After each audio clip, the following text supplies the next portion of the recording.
The coronavirus slowed down or shut down so many parts of our lives. That includes the courts, where it stopped jury trials and forced judges and lawyers to rethink how they work.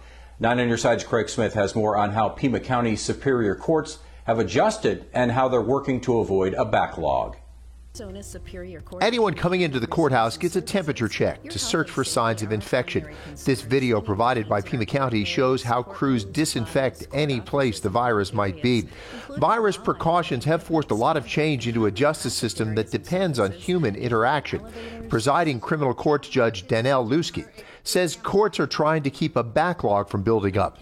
They can resolve many issues like settlements and sentencing by video, but that's harder to do when the judge has to resolve a dispute. And I don't think those play as well because the defendant needs to be with his attorney in order to have an adequate exchange of information and make sure that the attorney understands the information the defendant may have.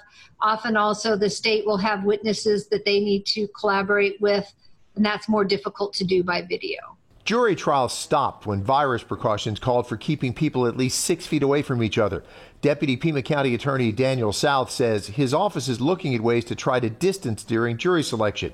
But it'll cause trouble if safety still calls for wearing masks that keep attorneys from seeing the facial expressions they use to try to determine what jurors are thinking. If we have everyone wearing masks, that's going to interfere with our ability as trial attorneys to see some of those mannerisms, some of those reactions that are really important in getting the feeling that we're getting a fair and impartial jury. But South and Judge Lusky think methods like video conferencing are such time savers. They may continue to use them once virus precautions ease up, while they work to have proceedings that must be in a courtroom stay safe and healthy. Craig Smith, KGUN 9 on your side.